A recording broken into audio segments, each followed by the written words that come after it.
For the future, Hyundai wants a more dynamic image, so expect to see the company bringing us more cars like this one, the i30 Turbo. It's not really any sort of GTI, but it does bring a welcome dose of extra image and performance to the i30 petrol lineup. Subtle, well-equipped, and probably quite as quick as it needs to be, this car shows us a little more of what this Korean brand's successful family hatchback is really capable of.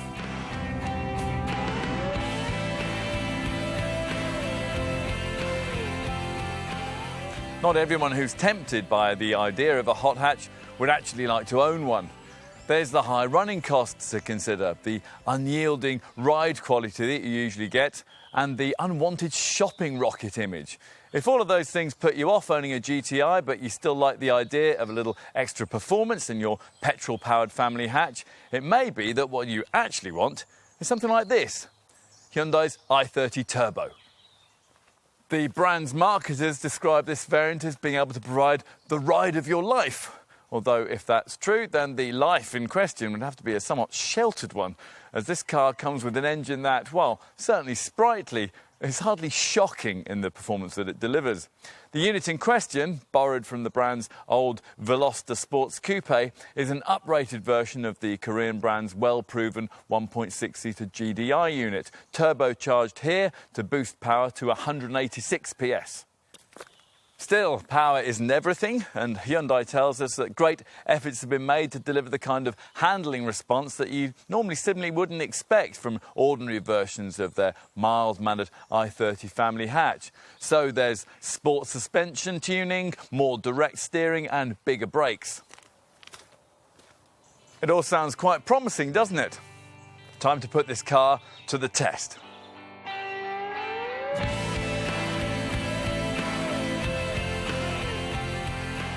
How you'll feel about the dynamic performance of this i30 Turbo will really depend on the expectations you have here. Hyundai doesn't pretend that this is a fully fledged hot hatch in the way, say, a Ford Focus ST would be.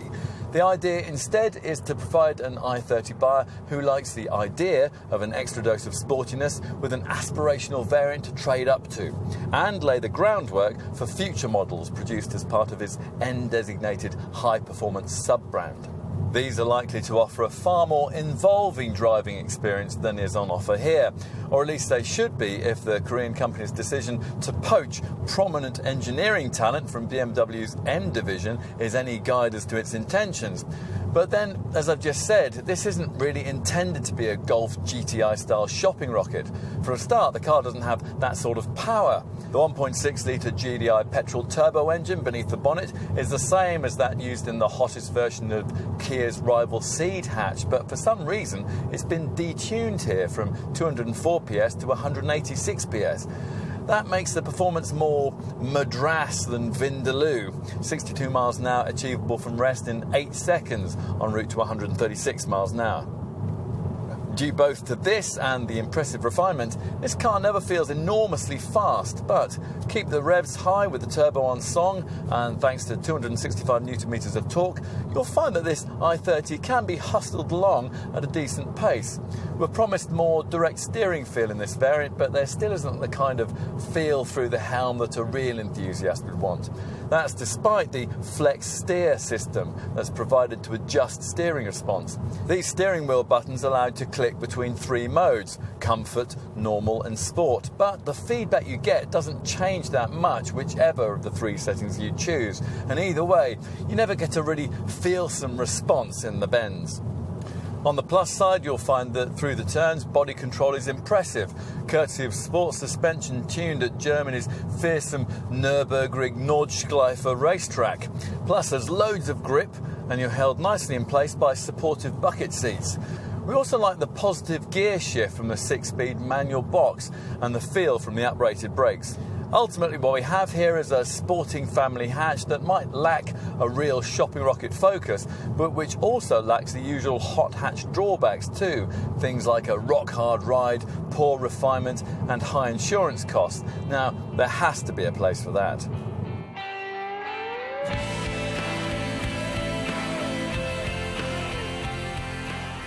Hyundai wanted this turbo model to be a little understated, but it still needs to look the part. So the front grille gets a chromed border and there are bespoke LED daytime running lights, along with powerful twin exhausts and lovely 5-spoke 18-inch wheels. You also get this lower silver splitter as part of a sports body kit that includes a neat roof spoiler. It's even quite interesting here at the rear, rather Alfa Romeo Giulietta-like, which isn't something I was expecting to say about a Hyundai. In contrast to the usual rather conservative approach that you expect on a mainstream family hatch, there are stylistic flourishes, notably around these lower rear reflectors that flank the number plate and in the multifaceted tailgate. With this top turbo variant, the finishing touches are provided by powerful twin exhausts and this neat roof spoiler.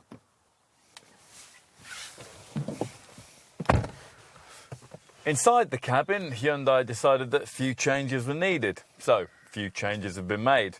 Get it trimmed up in a top-spec model like the turbo variant we have here, and you can see why. True, this interior might not quite have the build solidity of a Golf or the flair of a Focus, but in some respects, it's arguably a more interesting place to be than either of those cars. Add in this variant's turbo tinsel, alloy pedals, a red gear knob and red stitched leather effect trim for the door panels and the edges of these red and black sport seats, and it feels very nice indeed. True, the splashes of metallic brightwork that you find around the dash may clearly be painted plastic, but they've been carefully chosen, and the floating silver spines that line the edges of the centre console are stylish and neat. They frame a smart set of ventilation controls, illuminated in a ghostly blue, that have been moved further up than they would be normally on a car of this kind, so that they fall to hand more easily, and they also free up extra storage space in front of the gear lever. There are plenty of other cubbies and compartments for clutter too, including decently sized door pockets that will each take a 1.5 litre bottle. There's lots of room for occupants too. Hyundai boasted of significant increases in leg, shoulder and headroom for front seat occupants when this second generation i30 model was first introduced. Fit and finish from the Czech factory is also excellent, to the point where the soft touch textures on offer around the dash show a lot of better established brands how it should be done. Only the shiny steering column stalks betray Hyundai's budget brand origins, sitting in stark contrast to the classy excellence of the 7-inch infotainment touchscreen fitted to plusher variants like this one, that get satellite navigation as standard. Get such a model, and but for the badge on the 4-spoke steering wheel, you could almost think yourself to be in a car from a premium brand. Through that multifunction reach and rake adjustable wheel, you glimpse a centre digital information display flanked by two quite deeply cowled but clearly presented dials, each with a smaller integrated circular gauge in the rev counter for temperature and in the speedometer for fuel. So the instruments are clear, and so is all-round visibility, or it is at least to the front and side. Glance rearwards and your view is slightly marred by the small, high and narrow rear window, an issue you sense Hyundai is aware of, hence the brand's decision to fit all but entry-level variants with rear parking sensors.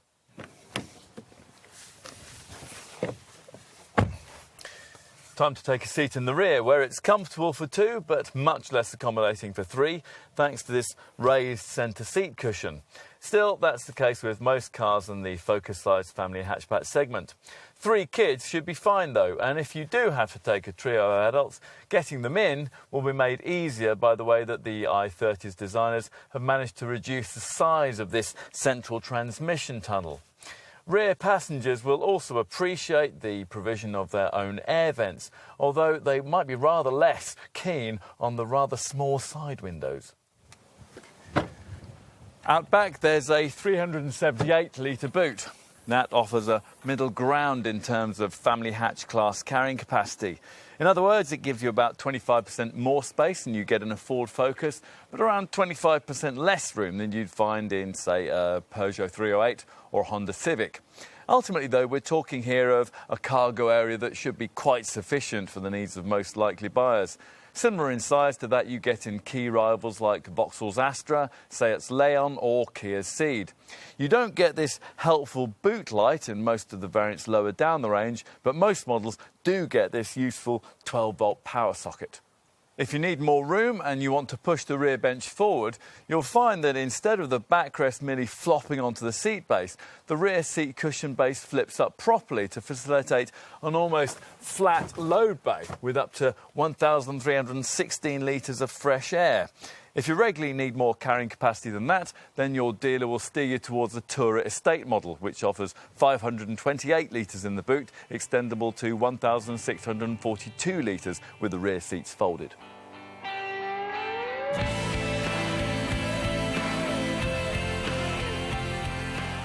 The flagship petrol turbo variant we have here requires a £23,000 budget and is available in hatchback guise only, but uniquely in the range offers the option of a sporty 3-door body shape as well as this more usual 5-door version.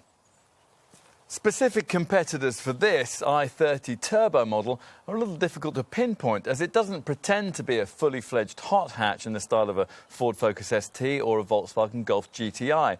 Perhaps the most obvious direct warm hatch alternative is the GDI GT version of Kia's Ceed, which uses the same 1.6-litre petrol turbo engine as you find in this car, but in a higher 204 PS state of tune. Alternatively, we'd look for direct rivals like Vauxhall's Astra SRI 1.6i turbo, which has 200 PS, and Seat's Leon FR 1.8 TSI, which offers 180 PS. All these alternatives offer a fraction more performance and will slightly undercut an i30 turbo on price. The Kia and the Vauxhall particularly so. But Hyundai points to this car's very high specification and what it sees as a more comfortable ride and handling balance. As you'd expect, this top-of-the-line petrol turbo model features some of the choicest equipment features that can be fitted to this car. Here you get smart 18-inch alloy wheels, a body kit including a rear spoiler, twin exhausts, sport suspension and piercing HID headlights, complete with Hyundai's AFLS system that allows them to turn with the bends as you drive. Inside there's smart red and black trim for the heated sports bucket seats and the doors, alloy pedals, a heated steering wheel, auto headlamps and wipers and a neat automatic defog system for the windscreen. No car in this category can afford to compromise on safety these days, and this one doesn't, gaining a full 5-star rating in NCAP tests. All variants get the usual ISOFIX child seat fastenings and a tyre pressure monitoring system, along with twin front, side and curtain airbags, while top models like this one get a driver's knee bag too.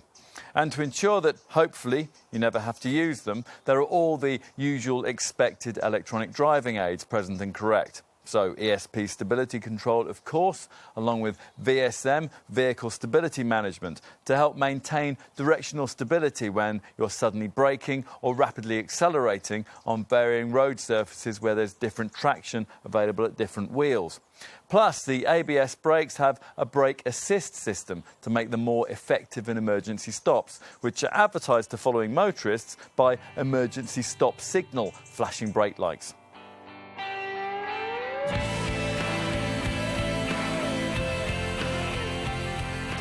This top i30 turbo model comes only with a 6-speed manual gearbox and manages 38.7 miles per gallon on the combined cycle and 169 grams per kilometre of CO2. Figures that, unsurprisingly, are pretty similar to those of its most direct rival, Kia's Ceed GDI GT, a car that shares the same 1.6-litre petrol turbo engine. Other competitors, models like Vauxhall's Astra SRI 1.6i Turbo and Seat's Leon FR 1.8 TSI, are notably more efficient, but customers in this segment don't typically tend to let matters of efficiency weigh too heavily on their ultimate buying decisions. As ever, it really comes down to what you want. Insurance-wise, if you're looking at the petrol turbo model that I'm trying here, you need to base your calculations around a 21A grouping.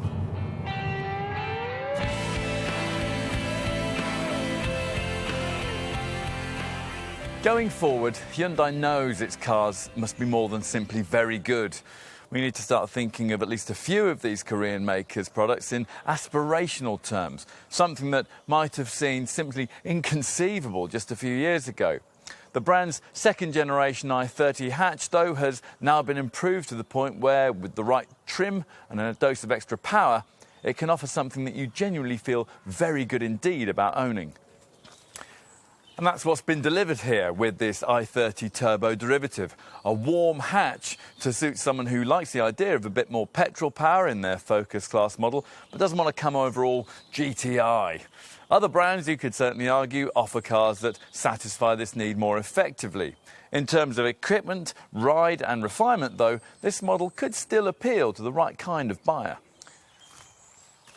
For all that, it is likely to be a rare sight on our roads. This variant's main role isn't to sell in significant numbers, but to offer a desirable flagship derivative for the i30 range that's able to highlight just how far this model lineup has come in recent years. Even more importantly, it's a clear signal of this Korean maker's future aspirations with its performance-orientated N sub-brand. A starting point, yes, but one that other manufacturers should underestimate at their peril. Ultimately, there's potential here, but then with what Hyundai calls new thinking and new possibilities, the future-orientated approach that's made the company what it is today, there always will be.